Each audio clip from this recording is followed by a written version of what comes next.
நல்ல வேலை, நல்ல சம்பளம், நல்ல குடும்பம், சந்தோஷமான வாழ்க்கை அப்படின்னு எல்லாமே நல்லபடியா போயிட்டு இருந்தாலுமே கூட சில சமயம் நமக்கே தெரியாத சில ஆபத்துகள் நம்மளை பின்தொடர்ந்து வரதான் செய்யுது. அப்படி வரக்கூடிய ஆபத்து நம்மளையும் ஒழிச்சு கட்டி நம்ம குடும்பத்துடைய நிம்மதியும் அழிச்சிட்டு போச்சு அப்படின்னா அந்த வழி எப்படி இருக்கும்?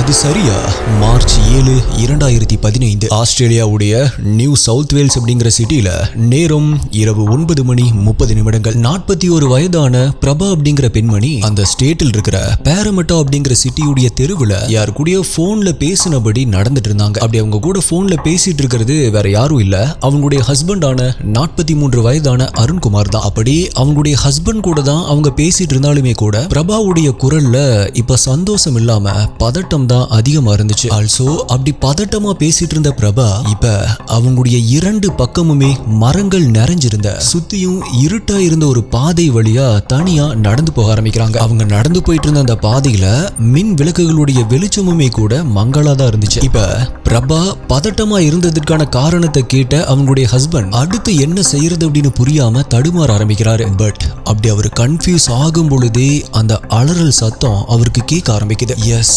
பதட்டமா இருந்த பிரபா இப்ப அலற ஆரம்பிக்கிறாங்க. மேலும் அவங்களுடைய அலறல் சத்தம் அவங்களுடைய ஹஸ்பண்டுக்கு மட்டும் இல்ல, அங்க பக்கத்துல இருந்த வீடுகள்லயுமே கூட கேட்க ஆரம்பிக்குது. அதனால அடுத்த சில நிமிடங்கள்லயே அங்க பக்கத்துல இருந்த வீடுகள்ல இருந்து ஒரு சில ஆண்கள் மற்றும் பெண்கள் அப்படின்னு 4-5 பேரு திகச்சு போன முகங்களோட வெளியே வந்து பாக்குறாங்க. அந்த சத்தம் மரங்கள் சூழ்ந்திருந்த அந்த பகுதியிலிருந்து தான் வந்திருக்கும் அப்படின்னு நினைச்சவங்க அது யாருடைய சத்தமா இருக்கும் அப்படின்னு திங்க் பண்ணிட்டே அந்த சத்தம் வந்த இடத்தை நோக்கி நடக்க ஆரம்பிக்கிறாங்க. அப்பதான் ஆட்கள் யாருமே இல்லாம வெறிச்சோடி போயிருந்த அந்த ரோட்ல கொஞ்ச தூரம் தள்ளி பிரபா படுத்து கிடக்குற அந்த காட்சி அவங்களுக்கு தெரிய ஆரம்பிக்குது. அப்படி அவங்க கிட்ட போய் பாக்குறப்பதான் அவங்களுடைய இதய துடிப்பையே நிறுத்துற மாதிரி இருந்த அந்த பயங்கரம் அவங்களுக்கு புரிய ஆரம்பிக்குது. எஸ், கிரே கலர் பேண்டும் கிரீன் கலர் மற்றும் டார்க் ப்ளூ கலர்ல டாப்ஸும் போட்டிருந்த பிரபாவுடைய கழுத்துல ரத்தம் வெள்ளம் மாதிரி வெளியே வந்துட்டு இருந்துச்சு. கூடவே கண்களை மூடனபடியும் கை மற்றும் கால்களை கோணல் மாணலா விரிச்சபடியும் படுத்திருந்த பிரபாவுடைய உடல்ல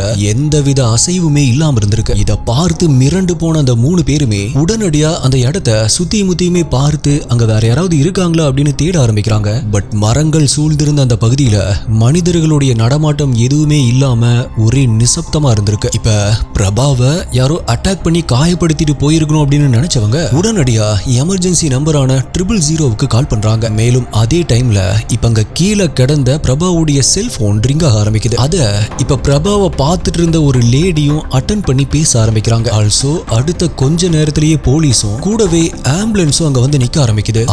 அவசரமா மருத்துவமனைக்கு எடுத்து செல்லப்பட்ட பிரபாவுக்கு ஆபரேஷனும் நடக்க ஆரம்பிக்குது. பட் அன்பார்ச்சுனேட்டா அன்னைக்கு மிட் நைட் 12:45 மணிக்கு சிகிச்சை பலனளிக்காம பிரபா இறந்து போறாங்க. மேலும் அவங்க கத்தியால குத்தப்பட்டு தான் இறந்து போயிருக்காங்க அப்படின்னு டாக்டர்ஸ் சொல்ல ஆரம்பிக்கிறாங்க. சோ பிரபாவை இப்படி குத்தி கொலை பண்ண அந்த கில்லர் யாரு, அவங்க எதுக்காக கொலை செய்யப்பட்டாங்க அப்படிங்கிற ஆஸ்திரேலியா முழுவதுமே ரொம்பவே பரபரப்பா பேசப்பட்ட கண்ணை கட்டி காட்டுல விட்ட மாதிரி அப்படின்னு சொல்லுவாங்க இல்லையா, அப்படி ஆஸ்திரேலியா போலீஸ திணற வச்ச ஒரு மர்மமான கிரைம் கேஸ பத்தி தான் இன்னைக்கு வீடியோல நம்ம டீகோட் பண்ண போறோம். நீங்க பார்த்துட்டு இருக்கிறது சரவணன் டீகோட்ஸ். நான் உங்கள் சரவணன். வாங்க இன்னைக்கு வீடியோக்குள்ள போலாம்.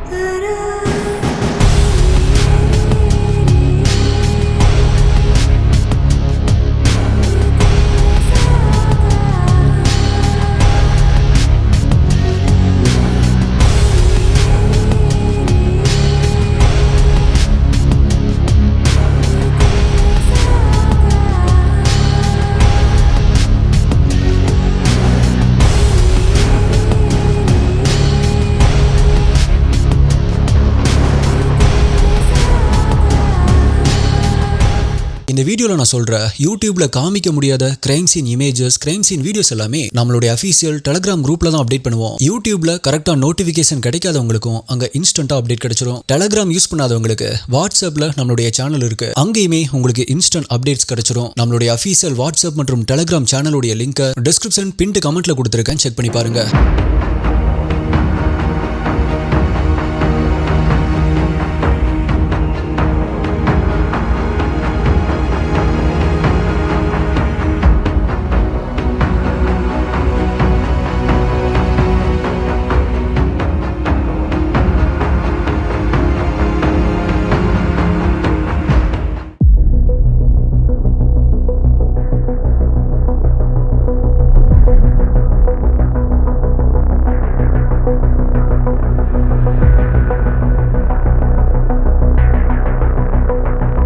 1973 நவம்பர் 21 அன்னைக்கு இந்தியாவில் இருக்கிற கர்நாடகால மகாபாலா சரோஜினி அப்படிங்கிற தம்பதிக்கு முதல் குழந்தையா பிறக்குறாங்க பிரபா. ஸ்கூல் ஸ்டடீஸ்க்கு அப்புறமா பிஇ படிச்சு முடிச்ச பிரபா பெங்களூர்ல ஒரு ஐடி கம்பெனில வேலை பார்க்க ஆரம்பிக்கிறாங்க. அப்படி வேலை பார்க்கும் பொழுதே அதே ஊர்லயே தனக்கான ஒரு ஜோடியும் சேர்த்தே தேடிக்கிறாங்க. எஸ், அதே ஊர்ல இருந்த அருண்குமார் கூட பிரபாவுக்கு காதல் மலர ஆரம்பிக்குது. ஆனா அருண் பிரபா அளவுக்கு படிச்சவர் இல்ல அப்படிங்கறதையும் அவருடைய குடும்பமும் வசதியான குடும்பம் இல்ல அப்படிங்கறதையும் காரணம் காட்டி பிரபா அருணை காதலிக்க கூடாது அப்படின்னு பிரபாவுடைய பேரண்ட்ஸ் தடுக்க ஆரம்பிக்கிறாங்க. ஆனா பிரபாவோ தன்னுடைய ஃபேமிலிக்கே தெரியாம அருணை மேரேஜ் பண்ணிக்கிறாங்க. மேலும் பெங்களூர்லயே ஒரு வீட்டை வாடகைக்கு எடுத்து அங்கேயே அருண் கூட சேர்ந்து வாழ ஆரம்பிக்கிறாங்க. ஆனாலுமே தன்னுடைய ஃபேமிலியை மறக்க முடியாம கஷ்டப்பட்டவங்க சில மாதங்கள் கழிச்சு தன்னுடைய பேரண்ட்ஸை போய் மீட் பண்றாங்க. உங்களுக்கு தெரியாம கல்யாணம் பண்ணது தப்பு தான், தயவு செஞ்சு என்ன மன்னிச்சிருங்க, எங்களை ஏத்துக்கோங்க அப்படின்னு சொல்லி மன்னிப்பும் கேட்கிறாங்க. பிரபாவுடைய பேரண்ட்ஸும் அவங்க மேல இருந்த பாசத்தால அவங்கள மன்னிச்சு ஏத்துக்கிறாங்க. சோ பேரண்ட்ஸ் உடைய ஆசீர்வாதத்தோட மேரேஜ் லைஃப கன்டினியூ பண்ண பிரபாவுக்கு 2004 ஏப்ரல் மாசம் ஒரு அழகான பெண் குழந்தையும் பிறக்குது.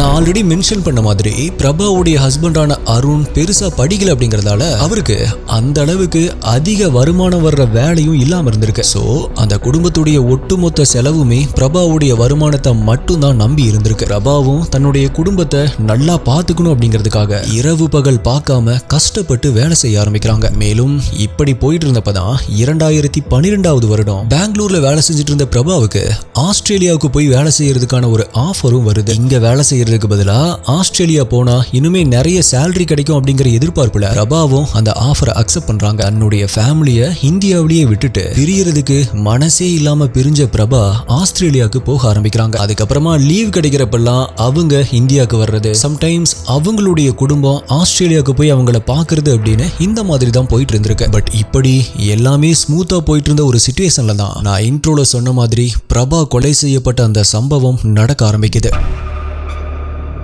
எஸ்டிஐ ஒரு மர்டர் கேஸை சால்வ் பண்ணணும் அப்படின்னா அதுக்கு முக்கியமான 3 விஷயங்களை போலீஸ் கண்டுபிடிக்கணும். முதல் விஷயம், கொலை செய்யப்பட்ட அந்த விக்டிம் யாரு, ரெண்டாவது கொலைக்கான மோட்டிவ் என்னவா இருக்கும், அண்ட் இந்த ரெண்டையும் வச்சு மூணாவதா கொலை செஞ்ச அந்த கில்லர் யாரு அப்படிங்கறத கண்டுபிடிப்பாங்க. இதுதான் உலகத்தில் இருக்கிற எல்லா போலீஸும் பொதுவா இன்வெஸ்டிகேட் பண்ணக்கூடிய ஒரு ஸ்டைலா இருக்கும். ஸோ அதை வச்சு பாக்குறப்ப இந்த கேஸ்ல விக்டிம் பிரபாதான் அப்படிங்கிறது கிளியரா தெரிஞ்சு போச்சு. ஸோ அடுத்தது கொலைக்கான மோட்டிவையும் அதை வச்சு கில்லரையும் கண்டுபிடிக்கணும். இங்கதான் கில்லரை கண்டுபிடிக்க தேவையான ஒரு க்ளூவை ஆல்ரெடி பிரபாவுடைய ஹஸ்பண்ட் போலீஸ் கிட்ட சொல்லியிருக்காரு. இன்ட்ரோவை நல்லா கவனிச்சிருந்தீங்க அப்படின்னா பிரபா ரத்த வெள்ளத்துல கிடக்கும் பொழுது அந்த சத்தம் கேட்டு நெய்பர்ஸ் அங்க வந்திருப்பாங்க. அந்த சமயம் கீழே கிடக்கிற பிரபாவுடைய போன் ரிங் ஆகும் பொழுது பிரபாவை பார்த்துட்டு இருந்த ஒரு லேடி அந்த கால் அட்டன் பண்ணி பேசினாங்க அப்படின்னு நான் இன்ட்ரோல சொல்லியிருந்தேன் இல்லையா, அதுல பிரபாவுடைய ஹஸ்பண்ட் தான் பேசியிருக்காரு.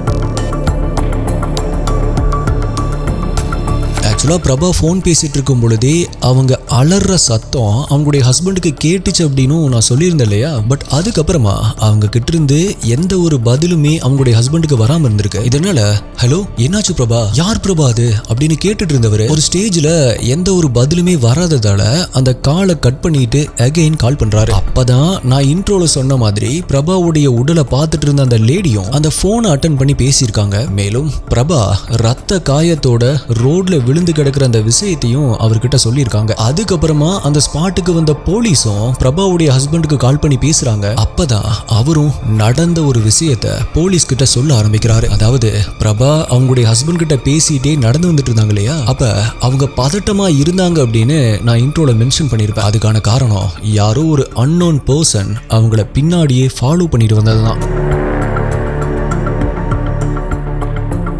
எஸ், தன்னுடைய ஹஸ்பண்ட் கிட்ட ரொம்பவே கேஷுவலா பேசிட்டு வந்த பிரபா திடீர்னு என்னை யாரோ ஒருத்தர் ஃபாலோ பண்ணிட்டு வர மாதிரி இருக்கு அப்படின்னு சொல்லியிருக்காங்க. மேலும் அப்படி சொல்லி முடிச்ச அடுத்த சில நொடிகள்லயே ப்ளீஸ் என்னை எதுவும் பண்ணிராத, என்கிட்ட இருக்கிற எல்லாத்தையுமே நான் கொடுத்துறேன், நீ அதை எல்லாத்தையுமே எடுத்துக்கோ, என்னை தயவு செஞ்சு விட்டுரு அப்படின்னு பிரபா அந்த நபர்கிட்ட கெஞ்சிட்டு இருக்கிற சத்தமும் அந்த கால்ல இருந்த பிரபாவுடைய ஹஸ்பண்டுக்கு கேட்டிருக்கு. அண்ட் அப்படி சொல்லி அடுத்த சில நொடிகள்லயே என்னை கத்தியால குத்த வர்றான் அப்படின்னு சொல்லி கத்தி இருக்காங்க. ஆனா அதுக்கப்புறமா அவங்க அலற சத்தம் மட்டும்தான் அவங்களுடைய ஹஸ்பண்டுக்கு கேட்க ஆரம்பிச்சிருக்கு. ஸோ இதுதான் நடந்துச்சு அப்படின்னு அவங்களுடைய ஹஸ்பண்ட் போலீஸ் கிட்ட சொல்ல ஆரம்பிக்கிறாரு. சோ இது எல்லாத்தையுமே கேட்ட போலீஸ் ஒருவேளை இது ராபரிக்காக நடந்த கொலையா இருக்குமோ அப்படின்னு சந்தேகப்பட ஆரம்பிக்கிறாங்க. ஆனா அவங்களுடைய சந்தேகம் அடுத்த ஒரு நிமிஷம் கூட நீடிக்கல. பிகாஸ் பிரபாவுடைய செல்போன், ஐபேட், ஹேண்ட்பேக், அவங்க வச்சிருந்த பணம், அவங்க போட்டிருந்த நகைகள் அப்படின்னு எல்லாமே கிரைம் சீன்ல அப்படியே தான் இருந்திருக்கு. சோ அடுத்த பாசிபிள் என்ன அப்படின்னு பார்க்கும் பொழுது கொலை செய்யப்பட்டது ஒரு பெண் அப்படிங்கறதால ஒருவேளை இது செக்ஸுவல் அசால்ட் பண்றதுக்கான ஒரு முயற்சியா இருக்குமோ அப்படின்னு போலீஸ் சந்தேகப்பட ஆரம்பிக்கிறாங்க. பட் அட்டாப்சி ரிப்போர்ட்ல பிரபாக்கு அப்படி எதுவுமே நடக்கல அப்படின்னு ரிப்போர்ட் வந்திருக்கு. அப்படி இருந்தாலுமே பிரபாவுடைய ஹஸ்பண்ட் சொல்றதை வச்சு பார்க்கும்போது பிரபா தான் அவங்க கிட்ட இருக்கிற எல்லாத்தையுமே தர்றதா சொல்லியிருக்காங்களே, அதுக்கப்புறமும் எதுக்காக இந்த கொலை நடந்துச்சு அப்படிங்கிற சந்தேகம் போலீஸ்க்கு வர ஆரம்பிக்குது. விச் மீன்ஸ் கில்லருக்கு தேவையானது பிரபா கிட்ட இருந்த பணமோ இல்ல அவங்களுடைய உடலோ கிடையாது. கில்லருடைய ஒரே நோக்கம் பிரபா உயிரோடையே இருக்கக்கூடாது அப்படிங்கறதா தான் இருந்திருக்கு அப்படின்னு போலீஸ்க்கு புரிய ஆரம்பிக்குது. மேலும் பிரபாவை கொல்ற அளவுக்கு அவங்க மேல கில்லருக்கு கோபம் இருந்திருக்கு அப்படின்னா அதுக்கு பின்னாடி இருக்கிற காரணம் என்னவா இருக்கும் அப்படிங்கிற கேள்வியும் அவங்களுக்கு வர ஆரம்பிக்குது. அந்த கேள்வியோட போலீஸுடைய மூன்றாவது கண் மாதிரி செயல்படக்கூடிய சிசிடிவி ஃபுட்டேஜஸ் செக் பண்ண ஆரம்பிக்கிறாங்க. ஆனா கொலை நடந்த அந்த கிரைம் சீன்லயும் அதை சுத்தி அது கிட்டையும் எந்த ஒரு சிசிடிவி கேமராவுமே இல்லாம இருந்திருக்கு. சோ அங்கிருந்து கொஞ்சம் தூரம் தள்ளி இருக்கிற சிசிடிவி ஃபுட்டேஜை செக் பண்றாங்க. அப்பதான் ஃபுல்லா பிளாக் ட்ரெஸ் போட்டிருந்த ஒரு பர்சன் பிரபா அந்த இடத்துக்கு வர்றதுக்கு முன்னாடி, அதாவது அன்னைக்கு நைட்டு சரியா 8:42 மணிக்கு அந்த இடத்துக்கு கொஞ்சம் தூரம் தள்ளி அங்க நின்னுட்டு இருக்கிற காட்சி அவங்களுக்கு தெரிய ஆரம்பிக்குது. மேலும் கிரைம் நடந்ததுக்கு அப்புறமா ஒரு 11 மணி போல அந்த பார்க்க தாண்டி இருக்கிற ஒரு இடத்துல அதே மாதிரி ஒரு பர்சன் பிளாக் ட்ரெஸ் போட்டுட்டு போற காட்சியும், அடுத்து கொஞ்ச நேரத்திலேயே அந்த பகுதியில் இருக்கிற ரயில்வே ஸ்டேஷன் பக்கத்திலையும் அதே மாதிரி ஒரு பர்சன் நடந்து போறதும் போலீஸ்க்கு தெரிய ஆரம்பிக்குது. ஆக்சுவலா கிரைம் நடந்த அன்றைய நாள் நைட்டு ஒரு 8:30 மணிக்கு தான் பிரபா அவங்க வேலை செய்யற கம்பெனில இருந்து வெளியே வந்திருக்காங்க. மேலும் அங்கிருந்து 2 லோக்கல் ட்ரெயினை பிடிச்சு தான் நான் இன்ட்ரோல சொன்ன அந்த ஏரியாவுக்கு வந்திருக்காங்க. மேலும் அவங்க வழக்கமா அந்த வழியா தான் அவங்களுடைய வீட்டுக்கு போவாங்க அப்படிங்கறதையும் இன்வெஸ்டிகேஷன் மூலமா போலீஸ் தெரிஞ்சுக்கிறாங்க. சோ அதை வச்சு பிரபாவை நல்லா வாட்ச் பண்ண யாரோ தான் பிளான் பண்ணி அவங்கள கொலை பண்ணிருக்கணும் அப்படிங்கிற முடிவுக்கும் வராங்க. சோ முதல்ல அந்த இடத்துல அப்படி சந்தேகப்படும்படியா நடமாடிட்டு இருந்த அந்த பர்சன் யாரு அப்படின்னு தேட ஆரம்பிக்கிறாங்க. பட் அந்த சிசிடிவி ஃபுட்டேஜ் எல்லாத்துலயுமே அந்த பர்சனுடைய முகம் சுத்தமா தெரியாத மாதிரி தான் இருந்திருக்கு. மேலும் கொலை நடந்த அந்த வீட்டை சுத்தி இருந்த மற்ற வீடுகளில் போய் விசாரிச்சுமே கூட போலீஸ்க்கு எந்த ஒரு லீடுமே கிடைக்காம போகுது. ஸோ போலீஸ் இப்ப அடுத்ததா மோட்டிவ் ஆஃப் மர்டர் என்னவா இருக்கும் அப்படிங்கிற டிரெக்ஷன்ல கேஸை கொண்டு போக ஆரம்பிக்கிறாங்க. ஃபர்ஸ்ட் பிரபாவுக்கு யார் கூடயாவது பிரச்சனை இருந்து அதுக்கு பழி வாங்குற விதமா இந்த கொலை நடந்திருக்குமோ அப்படிங்கிற சந்தேகத்தோட பிரபா வேலை செஞ்ச அந்த ஐடி கம்பெனிக்கு போறாங்க. பட் அங்கிருந்த பிரபாவுடைய கொலீக்ஸ், கம்பெனியுடைய மேனேஜ்மெண்ட் அப்படின்னு எல்லாருமே பிரபாவை பத்தி ரொம்பவே நல்ல விதமா தான் சொல்றாங்க. அதாவது அவங்க ரொம்பவே சின்சியரான ஒரு ஸ்டாஃப் அப்படின்னும், எல்லாரு கூடயுமே நல்ல விதமா பேசி பழகக்கூடியவங்க அப்படின்னும், யார் கூடயுமே அவங்களுக்கு எந்த விதமான பிரச்சனையுமே இருந்தது இல்லை அப்படிங்கிறதும் போலீஸ்க்கு தெரிய வருது. மேலும் பிரபா கூட சேர்ந்து தங்கி இருந்த அவங்களுடைய ரூம்மேட்ஸுமே கூட பிரபாவை பத்தி நல்ல விதமா தான் சொல்றாங்க. ஆனாலுமே கூட கொலை நடந்த அந்த டைம்ல பிரபாவுடைய கொலீக்ஸ் மற்றும் ரூம்மேட்ஸ் அப்படின்னு அவங்க எல்லாருமே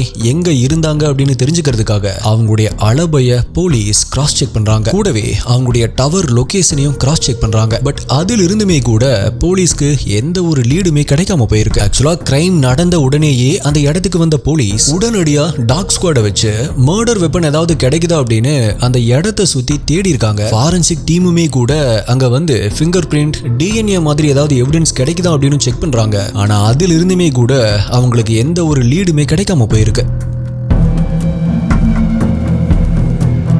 இப்படி தடுமாற்றத்தோட இன்வெஸ்டிகேஷன் போயிட்டு இருந்த அந்த டைம்ல தான் பிரபாவுடைய இறந்த உடலை வாங்கிட்டு போறதுக்காக அவங்களுடைய ஹஸ்பண்ட் ஆஸ்திரேலியாவுக்கு வராரு. ஆஸ்திரேலியன் போலீஸும் அவரை நேர்லயே உட்கார வச்சு விசாரணை பண்றாங்க. அந்த விசாரணைக்கு அப்புறமா அவர் ஆஸ்திரேலியாவுடைய மீடியாவை மீட் பண்றாரு. அதுல என்னுடைய ஒய்ஃபை கொலை பண்ணது யாரா இருந்தாலும் அவங்கள கண்டுபிடிச்சு கடுமையா தண்டிக்கணும், இந்த கேஸ்ல நீதி கிடைக்கிறதுக்காக நான் கடைசி வரைக்கும் போராடுவேன் அப்படின்னு சொல்லிட்டு மறுபடியும் இந்தியாவுக்கு கிளம்பி போறாரு. இந்த இடத்துல எப்படி பிரபாவை கொலை பண்ணது ஒருவேளை அவங்களுடைய ஹஸ்பண்டா இருக்குமோ அப்படின்னு உங்களுக்கு சந்தேகம் வருதோ, அதே சந்தேகம் தான் ஆஸ்திரேலியா போலீஸ்க்கும் வர ஆரம்பிச்சது.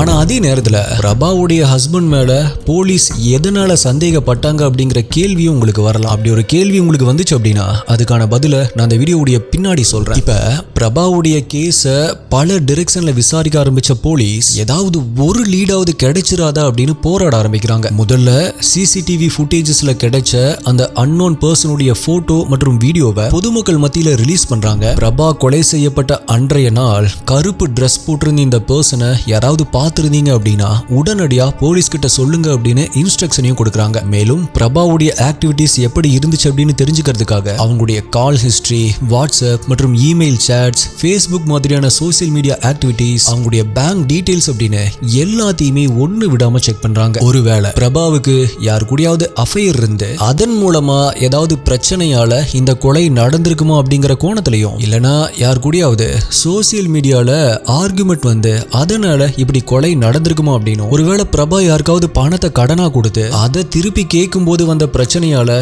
இந்த கொலை நடந்திருக்குமா அப்படின்னும் பல கோணத்துல இந்த கேஸை விசாரிக்கிறாங்க. கிரைம் நடந்த அன்றைய நாளுக்கு முன்னாடி ஆஸ்திரேலியாவுடைய ஜெயிலில் இருந்து ரிலீஸ் ஆன கைதிகள் மற்றும் பரோல்ல வெளிவந்த கைதிகள் அப்படின்னு அவங்களுடைய நடவடிக்கைகளையுமே போலீஸ் விசாரிக்கிறாங்க. மேலும் மென்டல் ஹாஸ்பிட்டல்ல இருந்து மனநலம் பாதிக்கப்பட்டவங்க யாராவது தப்பிச்சு வந்து இந்த கொலையை பண்ணிருப்பாங்களோ அப்படின்னும், சைக்கோத்தனமா நடந்துக்கிற யாராவது இந்த கொலையை பண்ணிருப்பாங்களோ அப்படின்னு விசாரிக்க ஆரம்பிக்கிறாங்க. அதாவது மனநலம் பாதிக்கப்பட்டவங்களோ இல்ல சைக்கோ மாதிரி நடந்துக்கிறவங்களோ பிரபாவை கொலை பண்ணிட்டு போயிருந்தாங்க அப்படின்னா அவங்க அதே மாதிரி அவங்களுடைய கண்ணுல படக்கூடிய மற்றவங்களையுமே கூட காயப்படுத்திருப்பாங்க இல்லையா? சோ அப்படி ஏதாவது இன்சிடென்ட் நடந்திருக்கா, அந்த மாதிரி ஏதாவது கேஸ் ஃபைல் ஆயிருக்கா அப்படின்னு விசாரிக்க ஆரம்பிக்கிறாங்க. அது மட்டும் இல்ல, பிரபா அடிக்கடி கோவிலுக்கு போய் சாமி கும்பிடுற வழக்கத்தை வச்சிருந்தாங்க அப்படிங்கறத தெரிஞ்சுக்கிட்ட போலீஸ் அங்க கோயில்ல யார் கூடயாவது பிரபாவுக்கு பிரச்சனை இருந்துச்சா அப்படின்னு விசாரிக்கிறாங்க. பட் இப்படி எல்லா கோணத்துல விசாரிச்சுமே கண்ணை கட்டி காட்டுல விட்ட மாதிரியும் போற இடமெல்லாமே முட்டு சந்தா இருக்கே அப்படின்னு சொல்ற மாதிரியும் போலீஸ் விசாரிச்ச எந்த ஒரு டைரக்ஷன்லயுமே அவங்களுக்கு ஒரு சின்ன க்ளூ கூட கிடைக்காம போயிருக்கு.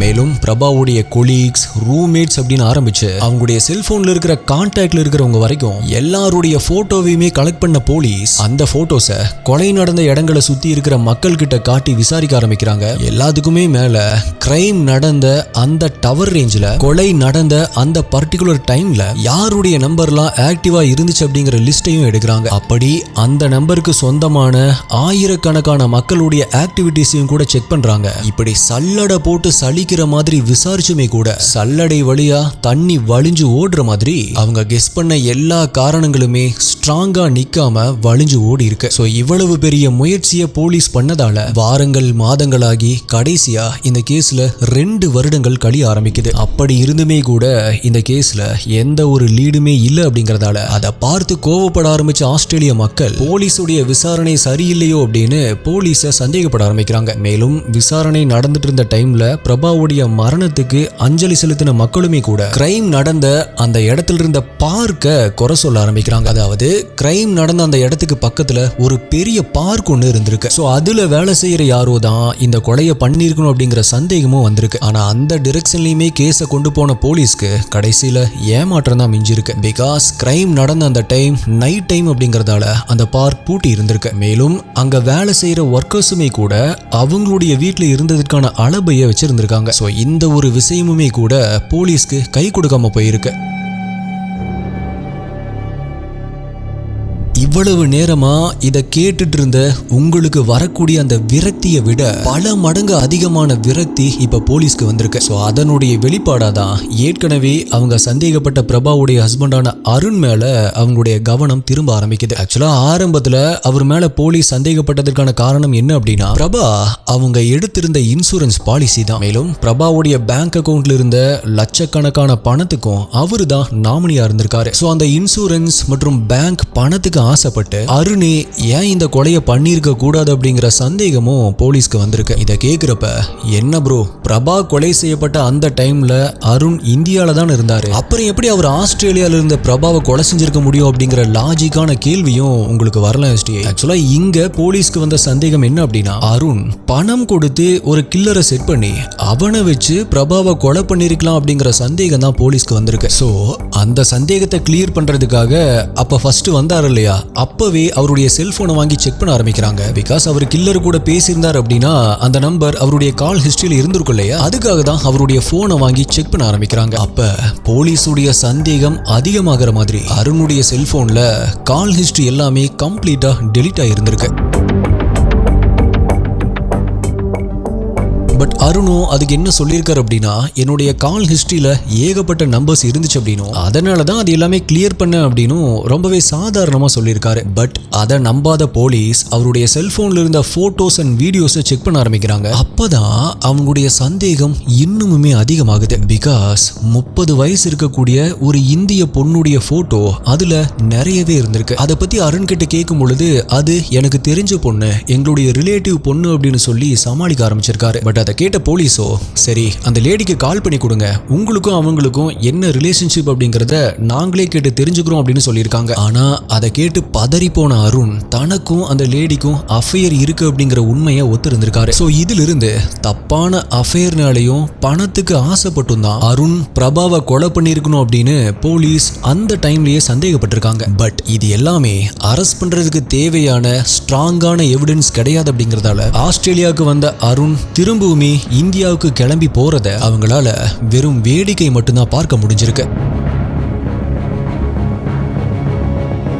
பட் அதுக்கப்புறமா அந்த கேஸ்ல போலீஸ் மற்ற கோணங்கள்ல விசாரிச்சுமே கூட அந்த எல்லா வழிகளுமே க்ளோஸ் ஆனதால கடைசியா அருணை இன்னுமே டீப்பா விசாரிக்கணும் அப்படிங்கிற முடிவோட ஆஸ்திரேலியன் போலீஸ் இந்தியாவுக்கு கிளம்பி வராங்க. இங்க கர்நாடகா போலீஸுடைய உதவியோட இறந்து போன பிரபாவுடைய ஃபேமிலி கிட்ட இருந்து இன்வெஸ்டிகேஷனை ஸ்டார்ட் பண்றாங்க. அப்பதான் பிரபா கொலை செய்யப்பட்ட துக்கத்திலையும் கில்லரை கண்டுபிடிக்க முடியலையே அப்படிங்கிற விரக்தியிலையும் இருந்த பிரபாவுடைய பேரண்ட்ஸ் அவங்களுடைய சந்தேகத்தை சொல்ல ஆரம்பிக்கிறாங்க. எஸ், பிரபா எத்தனையோ தடவை அருணை ஆஸ்திரேலியாலேயே வந்து தங்குங்க அப்படின்னு சொன்னான். ஆனா அவனும் எனக்கு இந்தியாவில் இருக்கிறது பிடிச்சிருக்கு அப்படின்னு சொல்லிட்டான். அந்த டைம்ல எங்களுக்கு எதுவுமே பெருசா தெரியல. ஆனா இப்ப வேற ஒரு பொண்ணு கூட அவனுக்கு தொடர்பு இருந்திருக்கு அப்படின்னு தெரிஞ்சதுக்கு அப்புறமா தான் அவன் தான் பிரபாவை கொலை பண்ணிருக்கணும் அப்படிங்கிற சந்தேகத்தை பிரபாவுடைய பேரண்ட்ஸ் ஆஸ்திரேலியன் போலீஸ் கிட்ட சொல்றாங்க. மேலும் பிரபாவுடைய தம்பி தங்கச்சியுமே கூட பிரபாவுடைய ஹஸ்பண்ட் அருண் பிரபாவை ஒரு பணம் காய்க்கிற மரமா தான் பார்த்தாரு. சோ அதுக்காக தான் அவர் பிரபாவை கொலை பண்ணிருக்கணும் அப்படின்னு அவங்களுடைய சந்தேகத்தையும் சொல்ல ஆரம்பிக்கிறாங்க. பட் இவங்க எல்லாருமே இப்படி சொன்னாலுமே கூட பிரபா மற்றும் அருணுடைய மகளான மேக்னா வேற மாதிரி சொல்றாங்க. அதாவது எங்க அம்மா இறந்ததுக்கு அப்புறமா எங்க அப்பா எவ்வளவு கஷ்டப்பட்டாரு, எப்படியெல்லாம் அழுதாரு அப்படிங்கறத நான் கூடவே இருந்து பார்த்திருக்கேன். அதனால கண்டிப்பா எங்க அப்பா எங்க அம்மாவை கொலை பண்ணிருக்க மாட்டாரு அப்படின்னு சொல்றாங்க. மேலும் அருணுமே கூட போலீஸுடைய விசாரணையில நான் நிரபராதி, எனக்கு எதிரா எந்த ஒரு எவிடன்ஸுமே இல்ல, அப்படி இருந்துமே கூட எதுக்காக எம்எல்ஏ சந்தேகப்படுறீங்க அப்படின்னு ஆதங்கப்பட்டிருக்காரு. மேலும் அவரு சொன்னதை சப்போர்ட் பண்ற மாதிரி தான் அவருடைய கால் ஹிஸ்டரியும் அவருடைய பேங்க் ஸ்டேட்மெண்ட்டுமே இருந்திருக்கு. அதாவது அவர் ஆஸ்திரேலியால கில்லருக்கு பணம் கொடுத்து செட் பண்ணியிருந்தார் அப்படின்னா பணம் டிரான்ஸ்பர் ஆன எவிடன்ஸ் அவருடைய பேங்க் ஸ்டேட்மெண்ட்ல இருந்திருக்கும் இல்லையா. பட் அவருடைய பேங்க் ஸ்டேட்மெண்ட்ல அந்த மாதிரி எந்த ஒரு நடவடிக்கையுமே இல்ல. மேலும் அவர் யூஸ் பண்ற சிம் கார்டு கம்பெனில இருந்து அவருடைய கால் ஹிஸ்டரியை வாங்கி செக் பண்றப்ப கூட அவரு ஆஸ்திரேலியால இருந்த பிரபாவை தவிர அங்க ஆஸ்திரேலியால வேற யாரு கூடயுமே பேசல அப்படிங்கிற விஷயமும் தெரிய ஆரம்பிக்குது. பட் அப்பயுமே கூட போலீஸ் என்ன சொல்றாங்க அப்படின்னா, ஒருவேளை பிரபாவை பார்க்கறதுக்காக அவர் அடிக்கடி ஆஸ்திரேலியா வந்திருப்பார் இல்லையா, அந்த டைம்ல யாராவது ஒரு கில்லருக்கு கேஷை கொடுத்து செட் பண்ணிருக்கலாம் அப்படின்னு சந்தேகப்படுறாங்க. பட் இந்த இடத்துல போலீஸுடைய சந்தேக வட்டத்தில் இருக்கிற இன்னொரு அன்னோன் லேடியை பத்தியும் நான் இங்க சொல்லி ஆகணும். எஸ், பிரபாவுடைய ரூம்மேட்ஸ் கிட்ட விசாரிச்ச போலீஸ் அவங்க கிட்ட இருந்து ஒரு முக்கியமான விஷயத்தை தெரிஞ்சுக்கிறாங்க. அதாவது பிரபா கொலை செய்யப்படுறதுக்கு சில மாதங்களுக்கு முன்னாடி அவங்க இதே மாதிரி வேலையை முடிச்சிட்டு வீட்டுக்கு வந்துட்டு இருக்கும் போது ஆள் நடமாட்டமே இல்லாத ஒரு இடத்துல வச்சு ஒரு ஆஸ்திரேலியன் லேடி அவங்களுடைய கண்ணத்திலேயே அரைஞ்சிருக்காங்க. பிகாஸ் பிரபா ஒரு இந்தியன் லேடி அப்படிங்கிற இன வெறிய காரணம் காட்டி அந்த ஆஸ்திரேலியன் லேடி அவங்கள அரைஞ்சிருக்காங்க. ஆஸ்திரேலியால இந்த மாதிரி இனவெறி தாக்குதல் நடக்கிறது இது முதல் முறை இல்ல, பல இந்தியர்களுக்கு இப்படி நடந்திருக்கு. ஆனா தனக்கு நடந்த இந்த விஷயத்தை தன்னுடைய ரூம்மேட்ஸ் கிட்ட மட்டும் சொன்ன பிரபா அத போலீஸ்ல போய் ஒரு கம்ப்ளைண்டா ஃபைல் பண்ணாம விட்டுருக்காங்க. பட் இந்த விஷயம் தெரிஞ்சாலுமே அடையாளமே தெரியாத அந்த அன்னோன் லேடியை கண்டுபிடிக்கிறது அப்படிங்கிறது கடல்ல குண்டூசியை போட்டு தேடுறதுக்கு சமம் இல்லையா. சோ அந்த முயற்சியிலையும் போலீஸ்க்கு தோல்வியே தான் மிஞ்சிருக்கு. இப்பவும் இந்த கேஸ் இன்வெஸ்டிகேஷன்ல தான் இருக்கு. நம்மளுடைய சேனல்ல ஏற்கனவே இந்த மாதிரி ஒரு கேஸ் போட்டிருப்போம். ஆக்சுவலா அந்த கேஸ் எப்படி அப்படின்னா, ஆஸ்திரேலியா ஆஸ்திரேலியால அந்த நாட்டு பெண்ணுக்கு நடந்த ஒரு கேஸ்ல இந்தியாவை சேர்ந்த ஒருத்தன் தான் கில்லர் அப்படின்னு அவனை இங்கேயே வந்து கண்டுபிடிச்சு தூக்கிட்டு போயிருப்பாங்க. ஆக்சுவலா இந்தியால இருந்து டூர் போயிருப்பானோ இல்ல அங்க தங்கி வேலை செஞ்சுட்டு இருந்திருப்பான்னு நினைக்கிறேன். அவன் அங்க ஒரு கடற்கரைக்கு போயிருக்கும் பொழுது அங்க வந்த ஆஸ்திரேலியா பொண்ணை கொலை பண்ணி இங்க தப்பிச்சு வந்திருப்பான். ஆஸ்திரேலியா போலீஸ் எவ்வளவோ முயற்சி பண்ணி கடைசியா இங்க மாறு வேஷத்துல இருந்து அவனை கண்டுபிடிச்சு அரெஸ்ட் பண்ணிருப்பாங்க. பட் இந்த கேஸ்ல அவங்களுடைய ஹஸ்பண்ட் தான் கில்லர் அப்படிங்கறத அவருக்கு வெறும் அஃபையர் இருந்துச்சு அப்படிங்கறத வச்சு மட்டும் சொல்ல முடியாது. சோ போலீஸ் அவருக்கு எதிரான ஸ்ட்ராங்கான எவிடன்ஸை கலெக்ட் பண்றாங்களா இல்ல பிரபாவை அடிச்ச அந்த அன்னோன் லேடி தான் இதுக்கு காரணமா இருக்குமா இல்ல வேற யாராவது இந்த கேஸ்ல சிக்க போறாங்களா, அதுவும் இல்லனா கடைசி வரைக்கும் இந்த கேஸ் கோல்ட் கேஸாகவே இருக்க போகுது அப்படிங்கறத காலம் தான் பதில் சொல்லும். இந்த கேஸ் இப்படி வருஷ கணக்கா இழுத்துட்டு போறதால இதுல கில்லர் யாரு அப்படின்னு கண்டுபிடிக்கிறதுக்கு ஹெல்ப் பண்ணா இல்ல ஏதாவது ஒரு க்ளூ தந்தாலுமே கூட $1 மில்லியன் ஆஸ்திரேலியன் டாலர் ரிவார்டா கொடுக்கப்படும் அப்படிங்கிற அனௌன்ஸ்மெண்ட்டை இப்ப 2024 அக்டோபர் மாசம் தான் போலீஸ் ரிலீஸ் பண்ணிருக்காங்க. அதோடைய கான்டாக்ட் டீடைல்ஸை நான் ஸ்கிரீன்ல போடுறேன். உங்களுக்கு ஏதாவது க்ளூ தெரிஞ்சது அப்படின்னா கண்டிப்பா நீங்க இன்ஃபார்ம் பண்ணுங்க. So my dear SDI investigators, நீங்க இந்த கேஸை பத்தி என்ன நினைக்கிறீங்க? இதுல பிரபாவுடைய கணவர் தான் கில்லரா இருப்பாரா இல்ல வேற யாராவது கில்லரா இருப்பாங்களா? உங்களுடைய இன்ட்யூஷன் என்ன சொல்லுது அப்படிங்கறத கீழே கமெண்ட் பண்ணுங்க. அடுத்தது என்ன கேஸ் வேணும், என்ன டாபிக்ல வீடியோ வேணும் அப்படிங்கறதையும் கமெண்ட் பண்ணுங்க. உங்களுடைய பெஸ்டான கமெண்ட் அடுத்த வீடியோல வரும். வேற ஒரு வீடியோல மீட் பண்றேன். நன்றி, பாய்.